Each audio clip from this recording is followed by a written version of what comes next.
저는 일의 감각이라는 책의 리뷰를 하려고 하는데요. 원제는 엑스퍼트, 전문가라는 뜻이고, 이 책을 소개하기에 앞서서 일단 저자 소개하고, 이 책에서 뭘 말하려는 건지, 여기서 이제 제시하고 있는 세 가지 단계, 그리고 뭐 결론, 이렇게 내려고 합니다. 일단 저자는 로저 니본이라는 의료계에 종사하시는 분인데, 보통 뭐 외과라고 하면 외과를 뭐 2, 30년 이렇게 생각할 수도 있는데 이분은 뭐 산과 뭐 외과부터 시작해서 여러 경력을 쌓으신 특이한 분이시고 이제 후에는 이제 교육 과정을 또 진행을 하셨어요. 그래서 그러면서 어, 본인을 포함해서 주변, 그러니까 의료계뿐만 아니라 여러 분야에서 이 전문가가 되기까지 여정을 보니까 좀 탐구해보니까 좀 공통점도 있고 그런 것 같아서 그런 부분을 좀 소개를 하고 있고 첫 과정을 도제, 그리고 그 다음 전이맨, 그 다음 고수의 단계로 표현을 했고요. 그 내면, 그러니까 그 사람 자체가 내면에서 어떤 과정을 거치게 되는지 이런 것을 주로 서술을 했습니다. 네, 그래서 서문은 어, 본격적으로 도제를 시작하기 전에 이 사람이 말하고 있는 전문가는 전문성을 갖춘 사람, 뭐 그걸 할 줄 아는 그런 사람이 아니라 그 사람 자체가 되는 거라고 말을 하고 있어요. 전문가 자체가 되는 것. 그리고 그 전문가가 분야가 너무나 다양한데 우리가 전문가라고 생각하지 않는 분야에서도 그런 마치 우리가 장인을 생각할 때 그 과정처럼 똑같은 단계와 똑같은 문제, 그러니까 유사한 문제랑 과정을 거친다는 걸 알게 됐고요. 이분이 얘기하는 예시로서는 본인을 포함한 뭐 양복장, 배관공, 박제사, 조각가, 미용사 등등 여러 사람들을 예시로 들어주고 있습니다. 그래서 본인의 업무뿐만 아니라 취미에서도 이런 과정을 겪을 수가 있고요. 그래서 여러 방면으로 한번 본인이 어떤 부분에 있는지 한번 생각해 보셨으면 좋겠고, 그리고 막 아까 말씀드린 세 가지 단계가 1, 2, 3번이 아니라 선형적으로 진행되지가 않아요. 그래서 그 안에 세부 내용들이 중간에 한 번씩 고수가 고민하는 것도 도제가 고민할 수도 있고요. 그런 부분에 있어서는 좀 여러 시기가 좀 다르게 나타날 수도 있다. 이렇게 생각해 주셨으면 좋겠습니다. 그래서 크게는 도제, 도제가 시작이 되는데요. 수감 생활이라고 하는 이제 굉장히 신기한 단어로 표현을 하는데 어쨌든 첫 단계로서는 무조건적인 반복을 하고 있습니다.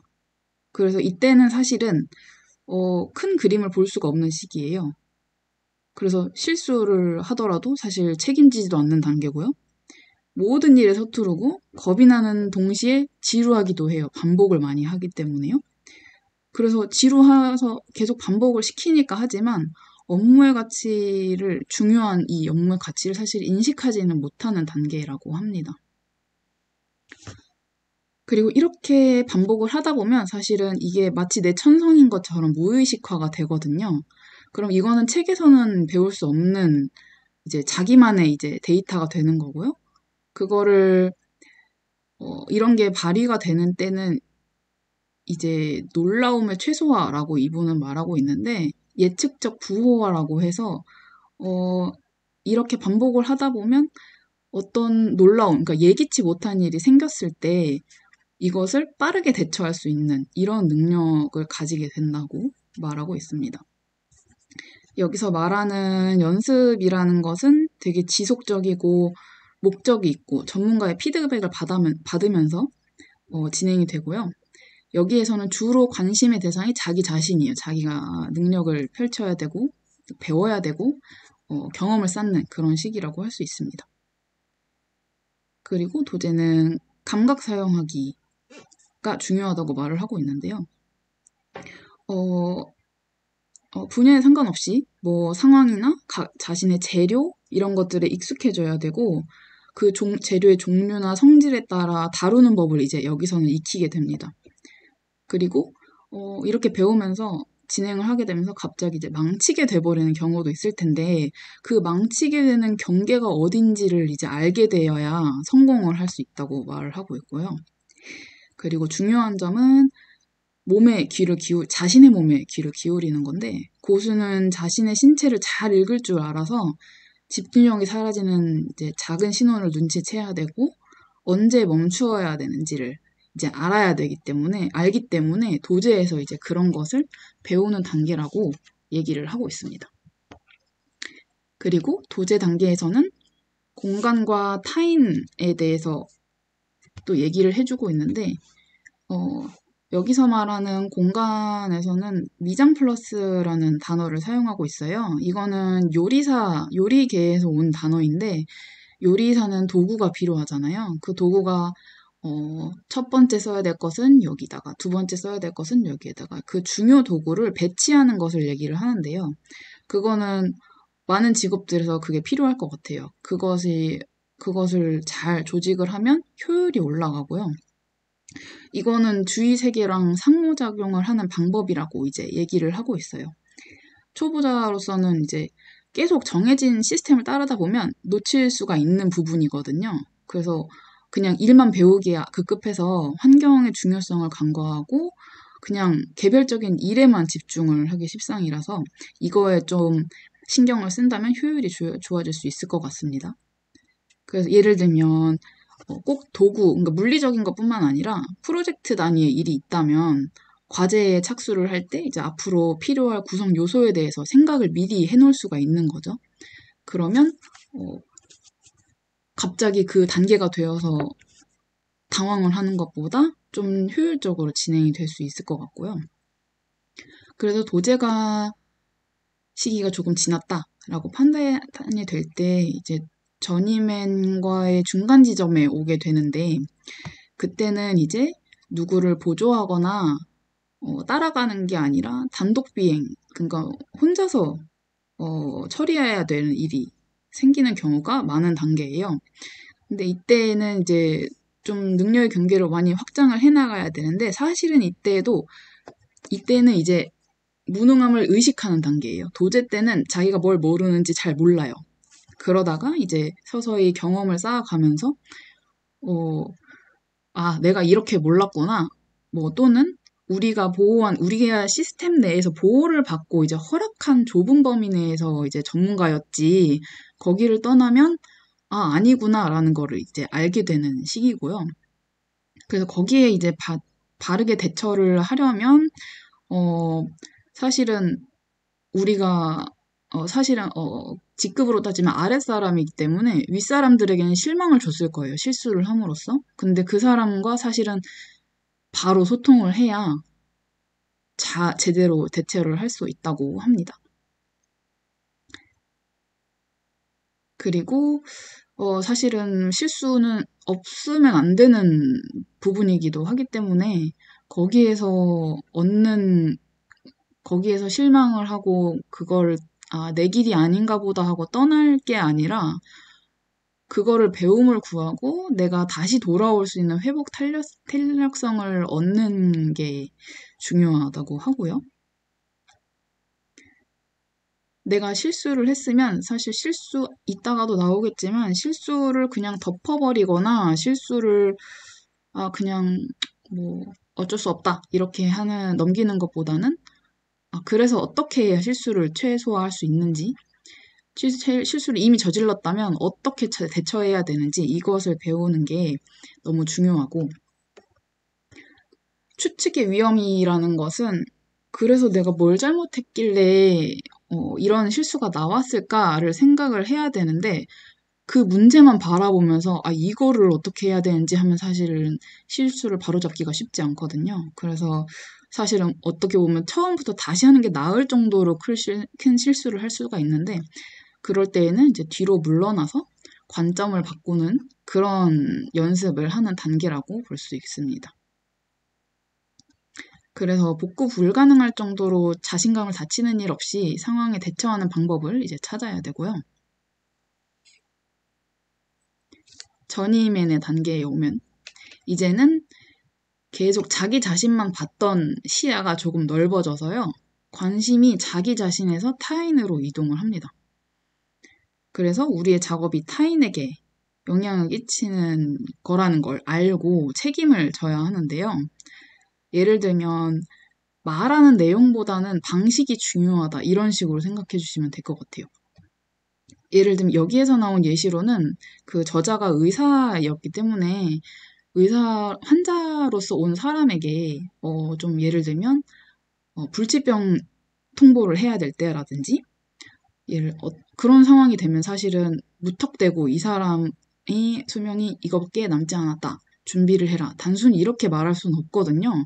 그래서 그 사람이 이걸 받아들일 준비가 됐는지 좀 잘 경청을 하면서요. 좀 대처를 해야 되고 그리고 예를 들면 마술사의 예시도 들어줬는데 마술사가 기교가 너무 좋으면 사실 뽐낼 수도 있는 건데 사실은 그게 중요한 게 아니라 그 마술을 보는 관객이 중요하다고 해요. 그래서 관객 위주로 그 사람의 기억에 남도록 하는 게 중요하다. 그래서 자신보다는 타인에게 더 신경을 써야 그 고수에 가는 길이라고 하고 있습니다. 자기 자신을 보다가 안 본다는 게 아니라 우선순위가 변경된다. 이렇게 생각하시면 좋을 것 같고요. 그리고 사실은, 이런 게, 이론적으로는 알지만 사실 이거를 어떻게 해야 돼, 어디까지가 방식이 중요한 거고 어디까지가 어떻게가 중요한지 이거는 사실 경계가 매우 모호하다고 하고요. 그리고 목소리 키우기라는 부분도 있는데 이거는 목소리를 키울 자유가 생긴다 이런 의미고요. 책임도 생긴다 이런 의미예요. 그래서 기교적인 기술만으로는 충분하지 않을 때 생기는 단계고 직접 이제 따라만 하던 그런 도제가 아니라 직접 고수가 되어가는 시기라고 할 수 있어요. 그래서 이제는 자기만의 양식을 개발을 슬슬 할 때가 됐고요. 그거를 개성이라고 하죠. 그리고 그런 목소리를 낸다는 것 자체가 뭐 말을 많이 한다 이런 게 아니라 사실은 침묵이 될 수도 있는 거고요. 의사가 방금 예시를 들었던 그 의사가 당장 당신의 수명이 얼마 남았다 이렇게 말하지 않는 것과 같은 이치라고 생각하시면 될 것 같아요. 경청을 잘 하면서 이 사람이 어떤 마음으로 이거를 받아들일 수 있고 어떻게 접근을 해야 잘 받아들이고 준비를 할 수 있을지 이런 이제 목소리가 중요하다는 거고 또 다른 방식의 예로서는 뭐 예를 들면 영업사원이 물건을 팔 때마다 그 팔고 싶은 대상에게 매번 다른 얘기를 그러니까 같은 걸 팔지만 다른 얘기를 하는 그런 이치와 좀 비슷하다고 생각해 주시면 좋을 것 같아요. 그리고 진정 고수가 되기 위해서는 또 그 사이에 임기응변을 발휘해야 될 때가 많은데요. 이제 이때가 진짜 고수를 고수답게 만들어준다고 할 수 있어요. 이게 임기응변이 어쩌다 한 번씩 일어날 것 같지만 사실은 매번 일어나는 일이라고 할 수 있고요. 그리고 되게 임기응변이라는 말 자체가 되게 비전문적이고 순간적으로 짜낸 이런 해결책처럼 보이지만 사실 이거는 경험이랑 지금까지 겪어왔던 경험, 그 무의식화된 그 기술, 그런 걸 다 합쳐서 발휘되는 거라서 이거는 사실은 이 능력을 보면서 사람들이 우리를 전문가로 인식을 합니다. 그래서 여기에서는 거기에 대처하는 방법을 조금 알려주고 있는데 손 깔고 앉는 법이라는 게 무슨 말이냐면 비행기 조종사에 대한 예시를 들었어요. 비행기 조종사가 갑자기 비행기에 무슨 일이 생겨서 갑자기 무슨 당황을 하면서 이제 무슨 버튼이든 누르고 싶겠죠? 근데 그게 아니라 손을 잠깐 깔고 앉아서 한 10초 동안 생각을 하는 거예요. 그래서 그때 내가 이 단계, 이 단계, 이 단계를 거쳤어야 되는데 무엇을 빼먹었을까? 이런 식으로 생각을 하면서 본인이 잠깐 놓고 멀리서 떨어져서 볼 수 있는 안전 장소를 이제 찾는 거예요. 그래야 이제 정말로 문제가 뭐였는지를 찾을 수가 있고, 그래서 아래에 보시는 것처럼 문제를 분석하고 회고적 사고를 하는 이제 순간이 필요하고, 그거를 이제 행동으로 옮기는 거죠. 사실 손을 진짜 깔고 앉으라는 게 아니라 그 시간이 필요하다는 거고, 그거가 10초, 20초가 아니라 정말 이제 우리는 경험이 있기 때문에 그런 순간적으로 일어나게 된다고 합니다.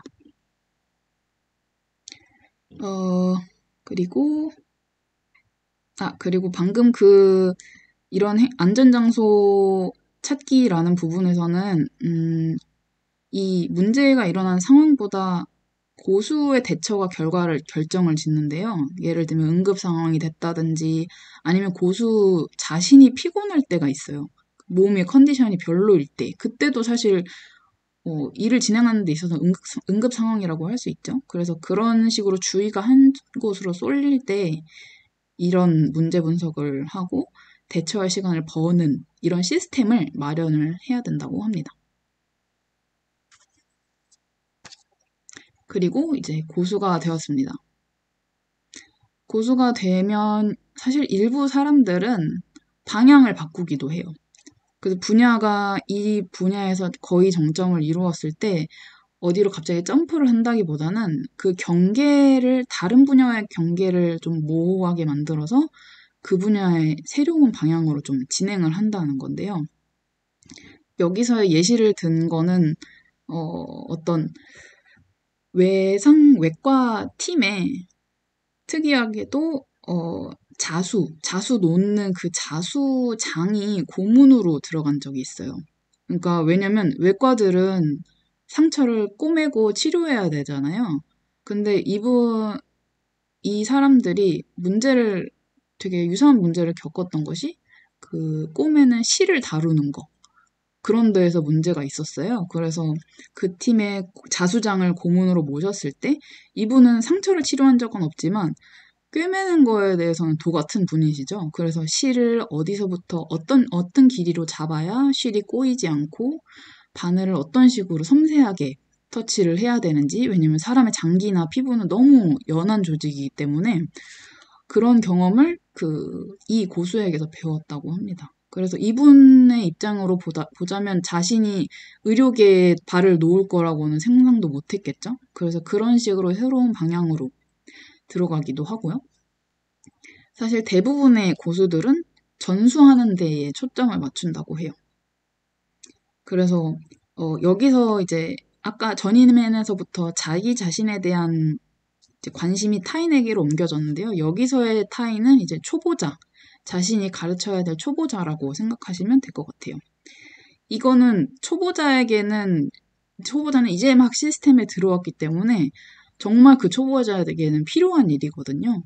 근데 초보자를 가르치려니까 왜 이걸 모르는지를 모를 때가 있어요. 고수의 입장에서는요.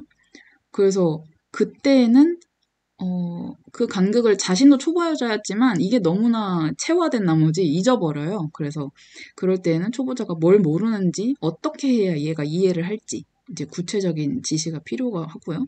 그래서 의사소통 능력이 굉장히 중요하고요. 그래서 초보자가 실수해서 회복하고 자신감도 떨어졌을 텐데 자신감을 지니고 경력을 이제 쌓고 중간중간 선택의 기로에 설 때도 있겠죠. 그런 걸 이제 도와주는 게 고수의 역할이라고 합니다. 그래서 이 고수 자신도 이제 3단계를 거칠 때 여러 선택지를 만났을 텐데요. 그럴 때 이제 인간적인 관심을 보여주는 이제 멘토가 필요한 거죠. 그래서 멘토의 역할이 기술뿐만 아니라 스승의 역할이 너무 중요하고요. 그리고 결론적으로는 고수 되는 것도 한 분야의 한 사람으로서 존재하는 게 핵심 포인트라고 해요.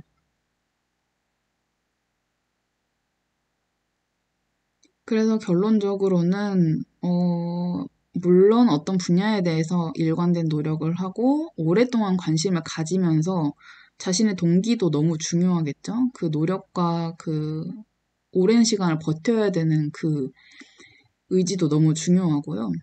그리고 그렇지만 그것만 중요한 게 아니라 점점 뭐랄까요, 레벨이 올라가면서 자신보다는 타인도 중요하다는 거를 알게 됐다는 거죠. 그리고 이 사람들과 저자가 반복적으로 하는 얘기는 지름길은 없다고 하는 말이에요. 정말로 우리는 너무 빨리 나아지고 싶고 빨리 실력을 기르고 싶고 빨리 뭔가를 이제 결과를 내고 싶겠지만 사실 그런 길은 없다는 거죠. 그래서 요행을 누구나 바라고 싶겠지만 시간을 그만큼 들여야 자기 자신 것이 되고 그리고 그렇게 성장할 수 있다. 그런 성숙하는 긴 과정이 필요하다라는 게 결과고 그리고 그런 고수들이 30년, 40년을 해도 사실은 끝이 없다고 느껴진대요.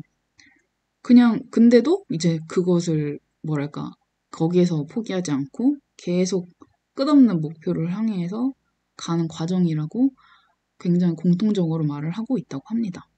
네.